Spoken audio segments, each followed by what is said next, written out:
Hello everybody, I'm Jeremy. This is David, and behind the camera is Nathan. Today we're going to be demonstrating to you our chocolate science experiment lab. But before we get to the lab, let my good friend David here show you the required materials to do so. Here are the materials for this project. You need some Hershey Kisses, a plastic plate, some scissors to cut the edges of the plastic plate, and a ruler.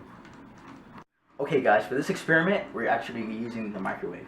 We're not going to get too fancy here, but just make it work. It's real important that in the microwave, you want to take this out. And the reason to do so is you actually want to stop the chocolate from spinning around. And I'm going to explain why. As you can see here, we have the chocolate laid out. And in the microwave, you have the waves going. And if the chocolate is spinning, the waves aren't evenly distributed. We want the waves to be evenly distributed and just be able to be seen there. Okay, here with this experiment, it's very important to have a flat surface. We do not want the curvature of this plate to have an interference with the waves. It's also important to have the Hershey Kisses aligned so we can get an even distance of the waves. Okay, now that we've explained all the materials and steps you're going to need, let me show you what to do when you put it in the microwave. Okay, so when you put it in the microwave, you want to make sure they're aligned next to each other. This is actually real important, and you'll see why. And you also want the chocolates facing you because you want to keep an eye on them and make sure your house doesn't catch fire, because that's a no-no. You're going to put this for a time of 1 minute and 30 seconds.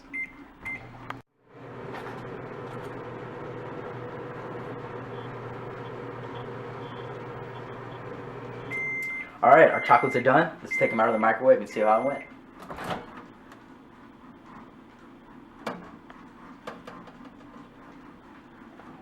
Watch out, these are hot.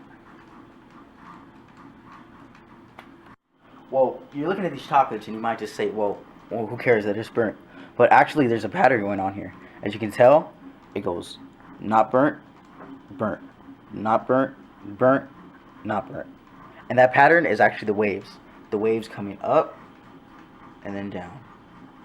Up, down, and then back up again.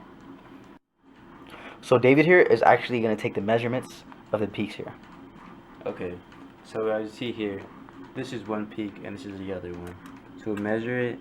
It's about, we'll say, 5 centimeters. Okay, now that the experiment is done, it's time to do the calculations. We got a good friend Anthony here to do the calculations. Alright, so what we found was the wavelength of the chocolate, which came out to be 5 centimeters. And what we measured was just 2 of the peaks, and which only gives us half a wavelength, which means we have to multiply this 5 by 2 to get a full wavelength. And after that, after finding the wavelength, we need to find the frequency.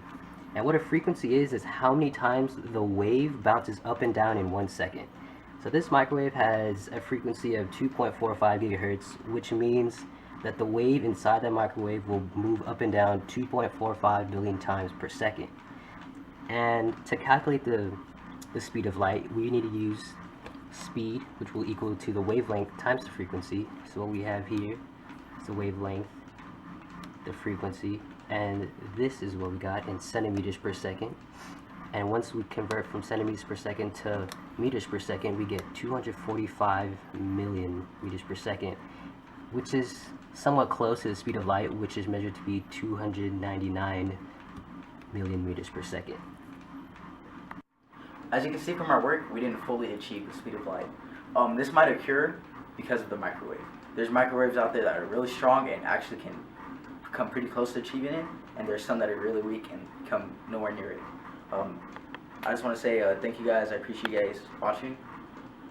And Mr. Lauda, please give us an 8. Thank you guys for watching and have a good day.